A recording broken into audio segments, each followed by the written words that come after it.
Excellence, Monsieur Azali Assoumani, président de l'Union de Comores et président en exercice de l'Union africaine, Madame la Première Dame, Monsieur le Président de l'Assemblée, Monsieur le Président de la Cour suprême, Mesdames et Messieurs les ministres et chefs de délégation, Mesdames et Messieurs les membres du corps diplomatique, Mesdames et Messieurs les représentants des organisations internationales, chers partenaires, Mesdames et Messieurs. Assalamu alaikum wa rahmatullahi wa barakatuh. Je voudrais avant tout propos exprimer ma gratitude à son Excellence, mon frère Azali Assoumani, président de l'Union de Comores et président en exercice de l'Union africaine, pour l'initiative heureuse de cette réunion et pour y avoir convié la Commission de l'Union africaine.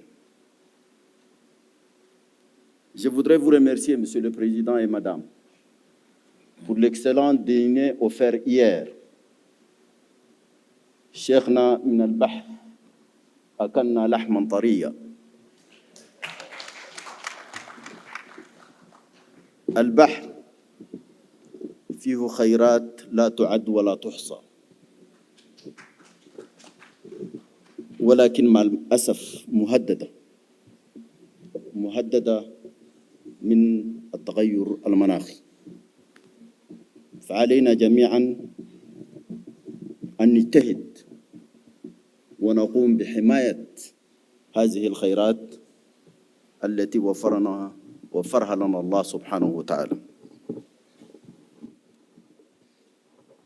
Je voudrais aussi exprimer ma haute appréciation pour l'accueil chaleureux réservé à ma délégation depuis notre arrivée dans cette belle île de l'archipel de Comores. De par sa position, les Comores illustrent à merveille le thème de la présente conférence, portant sur l'économie bleue et l'action climatique en Afrique, les États côtiers et insulaires au premier plan. Excellences, Mesdames et Messieurs, l'Afrique, avec son vaste littoral, ses abondantes ressources maritimes et ses nombreux États insulaires, occupe une position unique dans la sphère de l'économie bleue mondiale. Nos océans et nos mers sont non seulement une source de subsistance pour des millions de personnes, mais ils constituent également un pilier essentiel du développement durable et de la résilience climatique. Il est donc impératif que nous reconnaissions l'immense potentiel que recèlent nos systèmes marins. Notre vrai défi est de résoudre une problématique ardue, aux termes presque contradictoires. Comment tirer les meilleurs avantages pour une prospérité à long terme de l'immense potentiel sans porter préjudice à l'écosystème et aux données d'un développement durable? Il n'est pas superflu de rappeler que la question n'est pas posée à nous seuls, elle est mondiale et se trouve au cœur du débat universel. Dans ce débat, les préoccupations de l'Afrique sont connues et notre devoir à tous est de les mettre en relief et de plaider avec force pour leur prise en compte. Ce n'est qu'en joignant les efforts continentaux et à ceux de la République des Seychelles, champion de l'économie bleue, et à ceux de nos partenaires au développement, que le continent sera doté des cadres adaptés à l'économie bleue, que les femmes et les jeunes Africains seront responsabilisés dans celle-ci. Les succès de la 4e révolution industrielle en matière d'océanographie, des petites et moyennes entreprises bleues et des technologies bleues est à ses prix.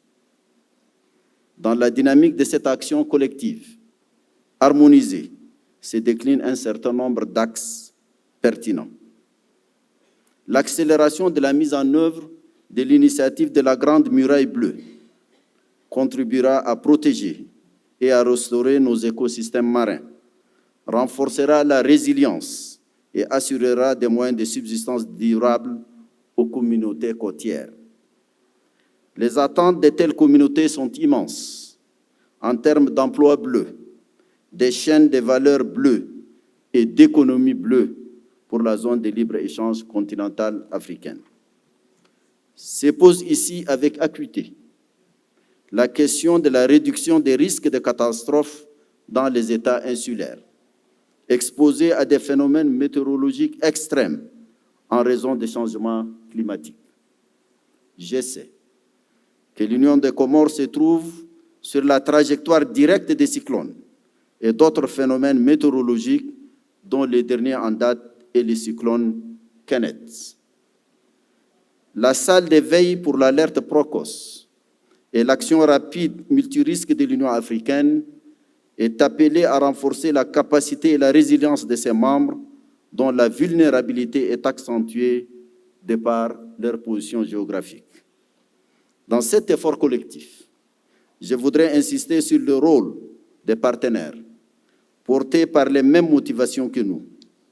À cet égard, je me félicite en particulier de la participation de l'Organisation météorologique mondiale, qui, avec bien d'autres, collabore avec nous pour la mise en place d'une alerte rapide étendue à tous les États africains. Excellences, Mesdames et Messieurs, l'Afrique se trouve à un moment délicat de son histoire face au changement climatique. Les effets de ces derniers sont de plus en plus visibles avec le recul des glaciers et la montée du niveau des mers, l'acidification des océans et les répercussions sur la biodiversité marine. La présente conférence offre une occasion remarquable de prendre des engagements politiques forts, de valoriser la collaboration et de s'attaquer ensemble à ces questions transfrontalières. J'appelle avec force à la mise en œuvre de la stratégie et du plan d'action de l'Union africaine sur les changements climatiques et le développement résilient 2022-2032. Aujourd'hui, nous avons également l'occasion de réorienter notre développement vers une voie à faible émission de carbone, conformément au plan d'action de l'Union africaine pour la relance verte en faveur du développement durable. Cette conférence marque également une étape importante dans l'amplification de la voix des États côtiers et insulaires africains dans les préparatifs des prochains événements africains et mondiaux prochains. Je pense ici sur le sommet africain sur le climat, sous la direction du comité des chefs d'État et de gouvernement africains sur le changement climatique, présidé par son Excellence le président William Ruto de la République du Kenya. La COP28 qui doit se tenir l'année prochaine aux Émirats arabes unis. La conférence des petits États insulaires en développement qui se tiendra à Antigua et Barbuda. Et la conférence des Nations unies sur les océans représentent quelques-unes de ces échéances capitales. Ensemble, nous pouvons libérer l'immense potentiel de l'économie bleue et relever les défis de développement auxquels sont confrontés nos États insulaires. Excellences, Mesdames et Messieurs, permettez-moi de souligner un point qui me tient tout particulièrement à cœur. Venant du confin du Sahara africain, frappé du sceau de son aridité, je suis émerveillé, comme je vous l'ai dit, par l'immensité de l'océan qui vous entoure de partout. Là-bas, la lutte contre la désertification s'opère entre autres par le reboisement. La muraille verte en est le projet phare. Ici, c'est l'abondance de l'eau et la verdure qu'on doit gérer. La muraille bleue se profile comme le nouveau projet phare. Tout en étant des remparts, ces murailles ne sauraient être des murs de séparation des hommes et des cultures. Les États insulaires ont des traditions, des arts, des cultures, une spiritualité, une âme pour tout dire. Le concert de Tarab hier, Monsieur le Président, nous a rappelé beaucoup de choses et nous a montré cette richesse. Une telle dimension de leur existence est souvent sacrifiée sur l'autel des considérations mercantilistes et environnementalistes stricto sensu. Ce serait bien que cette conférence jette de nouvelles lumières sur ce plan essentiel des problématiques qui nous interpellent dans ces espaces envoûtants à plus d'un titre.